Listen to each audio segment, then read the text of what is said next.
रोहित शर्मा और विराट कोहली যে ফর্ম নিয়ে আমরা সবাই কথা বলছিলাম, বাট দেখো একটা এত বড় ক্যারিয়ারে তোমার একটা ব্যাট প্যাচ আসবেই আসবে, বাট ওরা এরকম নাকি একদম আউট অফ ফর্ম আছে, প্যাচেসে রান করছে বিরাট আর রোহিত, আবার আমরা তাদেরকে রানে দেখছি।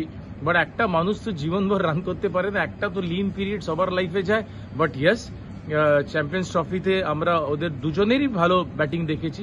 একজন 41 করে আউট হয়েছেন, একজন 22 করে আউট হয়েছেন, কিন্তু দে আর লুকিং গুড। সো আমার মনে হয় কি আজকের ম্যাচে তাদেরকে আমরা আরো বেশি স্ট্রং দেখবো, because India Pakistan match, you have to play well.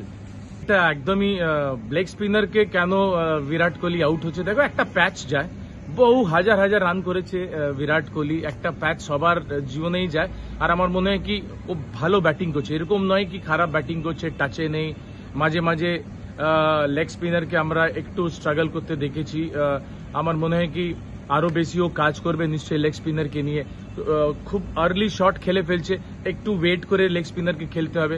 Spinners খেলা হচ্ছে একটা আর্ট, আর আমার মনে হয় কি এই আর্টে বিরাট কোহলি নিজেকে আরো বেশি স্ট্রং করবে না। আর আই হ্যাভ ফুল ফেথ কি বিরাট কোহলি আবার আজকে সেই outstanding innings, match winning knock খেলবেন। শাহিন আফ্রিদি কি মোহাম্মদ সামি, আমার মনে হয় কি দুজনেই অনেক ভালো বোলার, বাট মোহাম্মদ সামির যা কামব্যাক, আমি সৌরভ গাঙ্গুলির পর সব থেকে স্ট্রং কামব্যাক যদি কারো দেখেছি নিজের চোখ থেকে, তাহলে সেটা মোহাম্মদ সামি। বিকজ আমার আন্ডারেই ডেবিউ হয়েছিল আর আমার কোচিং এর ওর কামব্যাক হয়েছে। সো এর থেকে ভালো আর কিছু হতে পারে না। মোহাম্মদ সামি ফার আহেড, আর আমার মনে হয় কি আজকের ম্যাচের ফ্যাক্টর কিন্তু মোহাম্মদ সামি হবে।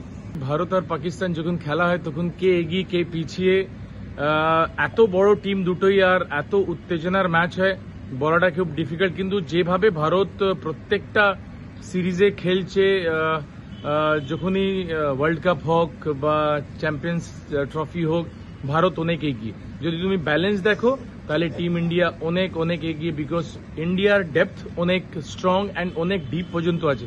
সো আমি অবভিয়াসলি ভারতকে এগিয়ে রাখবো।